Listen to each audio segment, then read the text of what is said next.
Put a smile on your face when you're moving from place to place. Good morning, good morning, morning, good morning, morning. Welcome back to the morning show here on Tobago Updates Television, and thank you for staying with us. We begin conversations this morning. We speak with Mr. Anil Roberts, and he's a former Minister of Sports here in Trinidad and Tobago. And we speak about Akeem Stewart, our lone representative of Trinidad and Tobago in the Paralympics game, coming home with a silver medal. Good morning, Mr. Roberts, and welcome. Good morning, and good morning to the beautiful island of Tobago. Of course, of course. We're so happy that you can join us this morning. And, you know, of course, very important topic this morning. And we'd love to get your perspective, especially as a former minister of sports here on the island of Tobago. I know a lot of emphasis is placed usually on the Olympics, preparing our athletes to get there. We had the conversation with you before, getting our athletes there and expecting, you know, us to produce, for them to produce medals at the games. And now we've sent Akeem Stewart, the lone representative for Trinidad and Tobago, coming out of Tobago and returning with a silver medal. Of course, making the nation proud.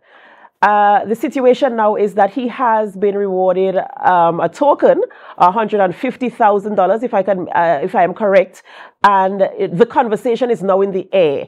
We've seen where other athletes have gone to other games, coming in with, you know, less than silver, and of course reward being a little bit more. So we have a concern and a question, and we want to have that conversation this morning. My first question to you is there any type of regulation that guides the process in terms of how do you decide or determine what the reward is going to be for any athlete representing the country on an international stage? Well, great question. Let me first of all state that the mere fact that we're having this conversation is rather sad and rather backward. Let me first of all say to Akeem Stewart, thank you, my brother. Thank you for your efforts. Thank you for your training.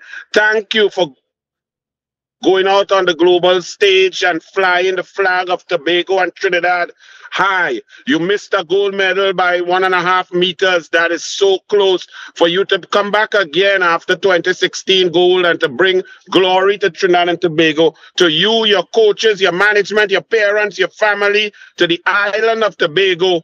Thank you and congratulations. Now, the discourse that you're talking about is so completely unnecessary if we had people in charge of sport who understand. There used to be regulations, as you put it. There was a policy created, developed with consultation and implemented by me in 2011, 2012, 2013, and so on, to reward athletes for their performance for our beloved country. Because I have been involved in sports since 1976. And what happens is we as politicians, we as parents, we as family members, we try to corrupt sport by putting nepotism into it and who know who and who like who. Sport is not about that. It does not matter where you come from, what class you come from, what color, what race, what religion. If you are disciplined, talented, brilliant, you listen to your coaches and you perform, then you should be rewarded. There was a policy of reward created by me, implemented by me, approved by the cabinet. And the PNM came and they discarded it and went back to the old ways of, if I like you, you get this. If I don't like you, you get that. And we don't understand what and why we are rewarding or giving a token. Look, you describe it as a token. Let me start at the beginning. To create a policy of reward, you have to first have an understanding of what athletes do, what they achieve, what is the benefit for Trinidad and Tobago, what is the sacrifice, what is the cost and the risk that they take on our behalf. I am of the firm belief that athletes deserve much more than we can ever give them, because the marketing value, for example, of what Akeem Stewart did, winning gold in 2016 and now silver on the global stage with over 20, 30 million people looking at him, seeing the Trinidad and Tobago emblazoned on his chest as he made his throw, or as he went up on the podium. That value could be to market Tobago and to market Trinidad and to put us in the mindshare of the population of the world. That could be valued somewhere between 15 to 30 million US. So, when you understand the value of great athletes, then a reward position is not just a token. It's not just something you feel to give. It's not a political statement. It's not a public service or a propaganda machine. It is an actual appreciation of the value of an athlete. So, for example, other things that went into the policy that I created back then was you have to look at the participation globally in the sport. So if, for example, track and field, all 207 sovereign nations take part in track and field. So when you go to the Olympics, you have every country represented. You then look at the history of the event. Track and field was there in the old Olympics and the modern Olympics from 1896.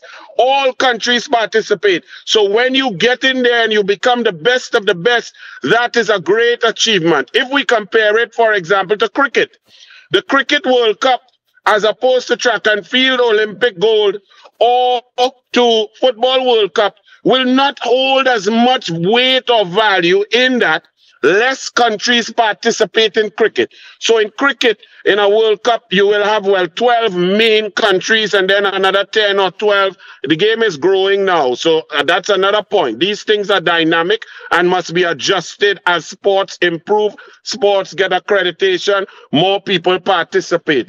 So when the mass of the globe is participating, the value of the achievement is higher and greater. And so, for example, when I was there, an Olympic gold medal would have been worth at that time, based on resource allocation, $1 million plus a high-level government house, HDC, plus a national award, plus something being named after you for your legacy, and also an educational scholarship or situation created to keep your name going on into future generations. Silver medal, Olympics, 750,000, bronze medal, 500,000. You also have to rank the competitions. I was just about to ask Mr. Robert, is there a ranking in terms of the competitions? Because I know a lot of emphasis is placed on the Olympics. And when we interviewed Akeem before he went to Paris, his coach, Mr. Wade Franklin, he mentioned that people don't really give the prestige to Paralympics as they give to the Olympics. He even went on to say that the athletes there, they outperform persons who participate in the Olympics. He said that sometimes the record would show that they jump higher, they run faster, they bring in faster times and faster speeds. And so, I'm wondering now if there's a ranking in the different types of championships that athletes participate in that would allow for how do you reward them when they return? Okay, there is a ranking, and the ranking is based on the amount of countries participating, the amount of athletes participating globally in the sport. So, for example, every human being could run. So track and field would be ranked as one of the highest in the Olympics. We have Olympic Games. The ranking is for most sports, Olympic Games, World Championship, Pan American Games, Commonwealth Games, and come down. Now, some championships, they have world championships like in swimming, long course as opposed to short course. The long course will be ranked higher because of the many years that they have taken part in. So unfortunately for my coach from Paralympics, of course, he is passionate about his individual sport. I love all sports and I have no favorites. I balance it and judge it with total impartiality. The Paralympics will not get the amount of attention as the Olympics as yet, because the Olympics was started in 1896 and has a longer history. Number one. The Paralympics and Special Olympics movement began really in the early 80s with Nancy Reagan and so on. So now in the last 20 years, Paralympics has become and is lifting. So the portfolio, the attention globally and so on is growing, but it has not met globally the interest or the number of eyes watching it as the Olympics. I'm not sure what he meant with running faster than able-bodied athletes and so on. That does not exist. That's not factual. However, that's irrelevant because you're not going to compare able-bodied athletes with differently able athletes. Differently able athletes are now getting the attention that they deserve. The sport is growing, and therefore we must respect and move with it. It's similar to women's basketball, for example. The NBA has been in existence for 100 years.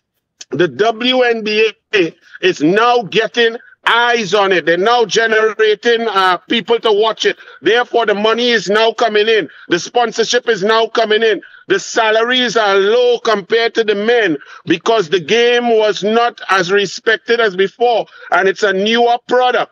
Similarly, Paralympics and Special Olympics is a newer product. Furthermore, when you talk about participation, just on raw numbers, there in every country, there's a higher percentage of normal athletes or normally abled athletes as opposed to differently abled athletes. In a population, the differently abled population may range from 4% to 7%. Therefore, requisite with that goes also the marketability, the attention, and so on. So everything has to be looked at scientifically.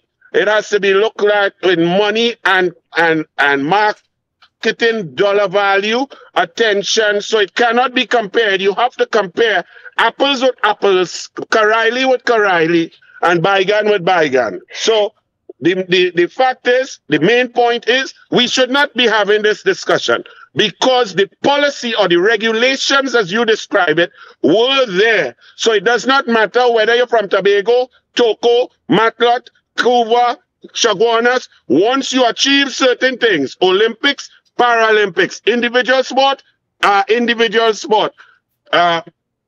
Commonwealth Games, Pan Am Games, CAC Games, World Championship, that you should just be able to open a book, and that's what your reward is. There is no subjectivity. It must be objective criteria. Mr. Roberts, from your position and your experience, if you were in the position right now and based on the resources that might be available, what would be your recommendation? Let's say that there is a regulation. What would be in the regulations now or the policy document right now to guide the reward that would be given to Akeem? Well, what you would do it would be on a calculation of the competitive pool of athletes competing, the countries competing in the Paralympics as opposed to the regular Olympics. And therefore, I can say that with the growth of the Paralympic movement, which is exponential, that if a reward of $1 million for gold, $750,000 for silver, $750,000 for a silver in the regular Olympics, that at least 300 to 400,000 would be right now the level of a silver medal at the Paralympics based on the number of countries participating, the number of athletes taking part globally, the percentage of athletes who are differently abled as opposed to the numbers for regular Joes. All right. Thank you so much, Mr. Roberts, for breaking that down for us and for taking us through the elements that contribute to making a decision in terms of a reward. You know, you spoke about a lot of different things that the average person would not think of, but policymakers, of course, would have to go through these processes in terms of doing the ratio and looking at the figures, looking at the numbers of persons who are contributing to this sport in terms of participating countries, the eyes on them, and of course, you know, all that goes into preparing an athlete to take an international world stage. Of course, those things would lend to the reward figure. And we really appreciate the information that you brought this morning so that we can have an idea as to how these things are assessed and presented. And we do hope that, of course, a review can be done, for future reference, to ensure that the athletes do feel appreciated, because I know a lot goes into the preparation, and of course, a reward is appreciated. However, we're looking for something that is balanced and fair across the board. And knowing that there is a policy document, I don't know if it is effective right now, but probably reviewing the policy documents and ensuring that it is implemented across the board. Mr. Roberts, I want to say thank you. Let me just leave you with this before you go to ads. Let me just leave you with this. There was a policy document, the PNM threw it away and are doing their own thing.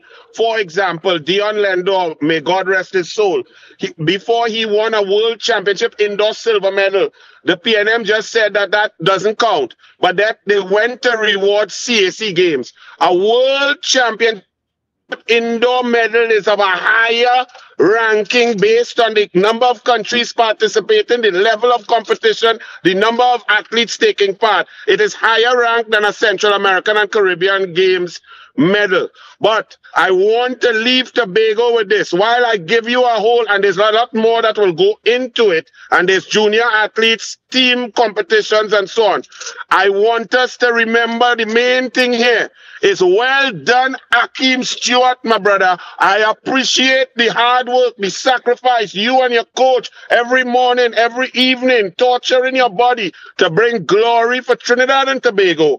I want us to remember that and say thank you, Akeem. Thank you so much, Mr. Roberts, for joining us this morning and bringing the strong points there for us. We do appreciate you. Ladies and gentlemen, we've been speaking with Mr. Anil Roberts, former Minister of Sports here in Trinidad and Tobago, as we review the Akeem Stewart Reward for his sterling performance there at the Paralympics in Paris 2024. We have to go for a short break before we continue conversations this morning. And as we go for a break, we invite you to help us. Share the live, share the live, share the live. We'll be right back.